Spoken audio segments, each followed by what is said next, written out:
things aren't always amazing, but it's up to you how to make the most of what you have.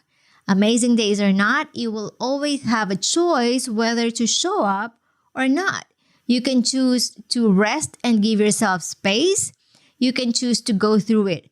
You have the power to decide where you want to go and what you want to do. So don't let anyone dictate you.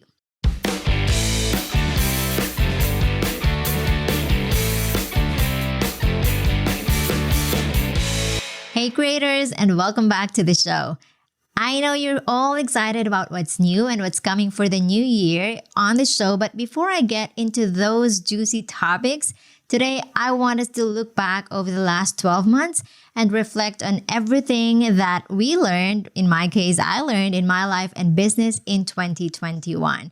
Now, I initially thought of doing this as a blog post, but I thought there's just so many lessons in here that you might be able to relate to some of them, so here we are.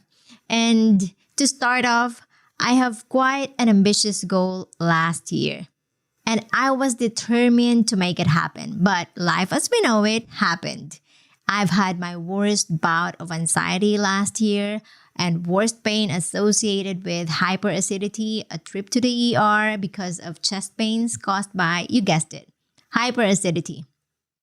And I didn't know, that this thing could really get you all worried and panicked, but it did. And thankfully, everything else is okay. But I gotta tell you, it wasn't easy when you're in the middle of it. It really messed up with all of my plans. It really messed up with my mindset, my entire systems and processes, all of it. I was really affected by it. And I was worried because how do you show up despite all of these challenges? How do I show up and become the person that people want to learn from? And for a period of time, I had doubts and fears. And despite meeting our 6-figure annual goal, it wasn't the goal that I initially planned. But don't get me wrong. I'm still thankful that we hit our 6 figures, okay? It's still a lot of money. It's just that it was a little bit far from what we initially planned. So there's this feeling, a slight feeling of we didn't meet the goal. But I'm still thankful for what I actually did.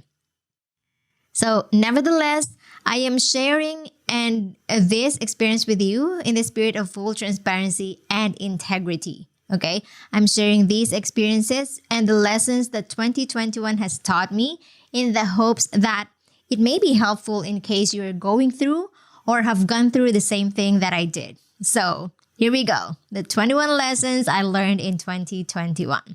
Starting with number 1. Stop obsessing about other people's progress.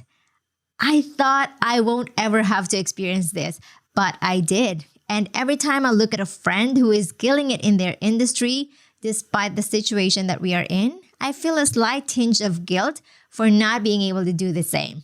And then I remember the time back in 2016 when I actually unfollowed letterers that I follow because it made me feel the same thing. Okay, it made me feel less and inferior, and I wanted to focus on me.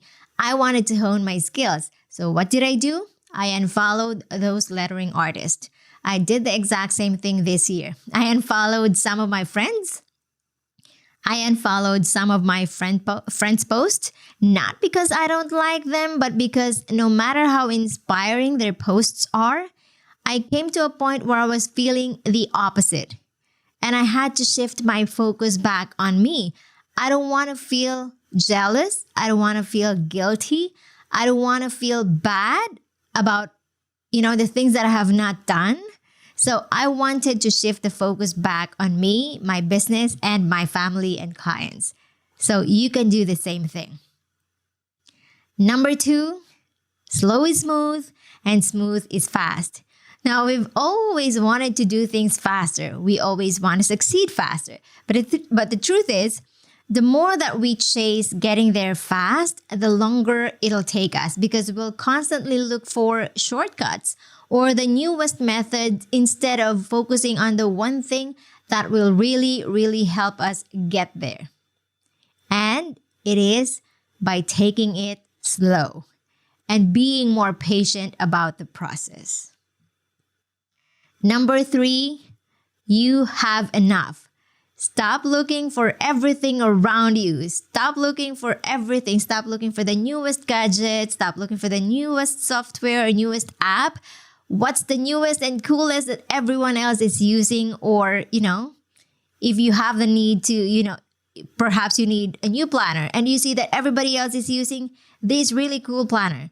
Stop looking for those because it feels like everyone else is using it and you have this FOMO. And by looking around you more, you're not focusing on you. You have enough. You have everything that you need to start and grow your business. Everything is within your grasp. So look around you closer instead of looking outside. Look inside. What do you have? You have everything you need. Number 4, know where you're putting your energy into. There is so much noise out there, and often we distract ourselves by participating in things that don't really matter to us, like a simple post on Facebook, a simple discussion about perhaps a crazy printer. You've got to be careful as to where you put your energy into, because once you do, you could get absorbed in it and you will lose sight of what you actually wanted to do. Number 5, write down your goals. So whether it's on a piece of paper or a notepad, just write it down because there's a certain amount of energy that goes into what you write. Your brain starts to think of ways to make it happen, and you will be surprised at what you can accomplish just by writing your goals down. It worked really, really well for me in 2021 and the years before that. Number 6, plan. I hated planning. For years, I never sat down and planned how my business will go until 4 years ago. And that was the year that I started making my first 6 figures. And every year thereafter, I've made 6 figures because I planned everything. And when you plan, you run your business and life by design, not by default. And having that design will allow you to live life to the fullest and better than just flying by the seat of your pants. And even if things go wrong, when you have a plan, you know how to shift things around. It's a lot easier to shift things around than not knowing what exactly you need to do. Number 7, execute. Because no matter how brilliant your plan is, if you don't take action, nothing is ever going to happen. So execute, take action, and do everything in your power to achieve everything that you have put your time planning those activities that are in your business, that you have to do in your business. Number 8, Post-it notes are cool. Well, I'm not here to promote Post-it notes because this isn't a sponsored episode. However, I want to share how brilliant and life-changing it was for me when I started using it. I have used apps and software like Evernote and Notion or a lot of things, but the one thing that really, really helped me big time are my Post-it notes. I started using it in 2021 again. And what I want to point out is that no matter what system you use, as long as it works for you, do it and go for it. It doesn't matter if some people think Post-it notes are so 1990s. Number 9, always be selling. Now, I'm not saying sell to the point of being creepy. I'm saying don't shy away from selling because it's how you'll make money. Find a way to incorporate your pitch into your posts, your emails, and whatever way you can that doesn't make you feel desperate and pushy.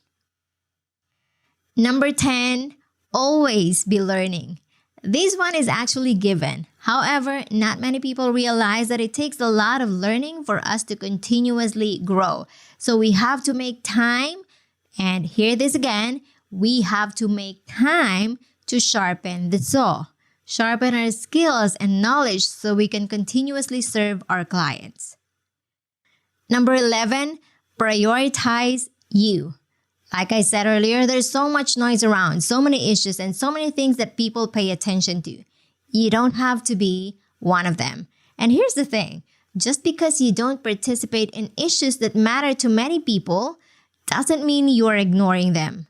Sometimes it's just a matter of choosing yourself because you cannot make an impact if you're broke and suffering from your own issues. So help yourself first. Number 12, rest, even if you think you don't need it. Most of the time, we only take breaks when we are already tired and exhausted. You don't need to wait for your body to tell you that you need to rest. Make it a priority and schedule your breaks, your thinking time, your meditation time, exercise, time for your family, and sleep well. Create your own space so you can show up as the best version of you every single day. Number 13, practice gratitude. Be thankful for everything you have and everything you're about to receive. Say a thankful prayer in the morning or write it on a journal. Being grateful allows you to become more receptive of the good things in life. 14, it's okay to play and experiment. Business doesn't have to be serious all the time. If you can infuse fun, a little bit of fun and creativity into your creation and process, business becomes less lonely. Number 15, love yourself more. Give yourself grace when you make mistakes. Learn from every experience because it always teaches you a lesson that's going to serve you well in the future. And number 16, and I love this. Coffee is not everything. I am telling you, I cried when I learned I cannot drink coffee. And I mean the non-decaf coffee because of my hyperacidity. But we are blessed with so many different options. There's ginger tea, for example. And something I never thought I'd learned and love to drink, ginger tea. You will survive even without coffee. So, stop overreacting because coffee was taken away from you. Number 17, take naps. This is something I've never done before, but last year, naps became a big part of my routine because of our inconsistent schedules. My son is a light sleeper now, and he sleeps with us. So taking a 30-minute nap in the afternoon helps me get through the rest of the day feeling refreshed. Number 18, celebrate the little things. You don't need to wait for the next big thing to happen to celebrate. Inside Profitable Beginnings, we collect weekly wins. Big or small, every single win matters because when you make it a habit to celebrate and collect your wins, it makes you want to do more. It becomes a habit. And, it's like counting your blessings. The more you do it, the more blessings you receive. Remember, you are what you consistently do. Number 19, hug your loved ones and say, I love you even more. Give more of the kind of love you want to receive. Your children and your loved ones are going to be thankful for you. Number 20, and I think this is important. Make more, save more. Business is not all rainbows and unicorns. And let's get real here for a second, okay? Life happens and you'll never know what's going to happen tomorrow, so you better be prepared for anything. Make sure that you have enough savings and enough money in the bank in case you need it. And lastly, there will always be trade-offs.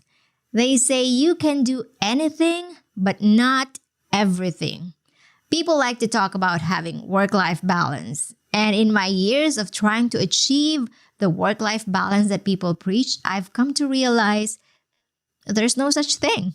There will always be trade-offs, and that's okay because then you'll learn what you need to prioritize. You'll become aware of what needs your attention more and what doesn't. Then, this will allow you to focus better instead of trying to do a million things, okay? You will have to say no a lot so you can truly say yes to what matters most to you. And there you have it, the 21 lessons learned in 2021. I hope that by sharing this, you learned something that might be helpful for you or your business because, there's a bit of vulnerability in this episode that I'd like to keep it real. Things aren't always amazing, but it's up to you how to make the most of what you have. Amazing days or not, you will always have a choice whether to show up or not. You can choose to rest and give yourself space. You can choose to go through it. You have the power to decide where you want to go and what you want to do. So don't let anyone dictate you. It is your life. You've got to do it. Everyone go through things differently and you know yourself better. So enough of the comparisonitis and start focusing on you more. If you like this episode, do leave us a review because every time you do, you help the podcast get discovered by many creatives who want to grow their own businesses as well. And as always, keep creating and stay confident. Until next time, this is Mai.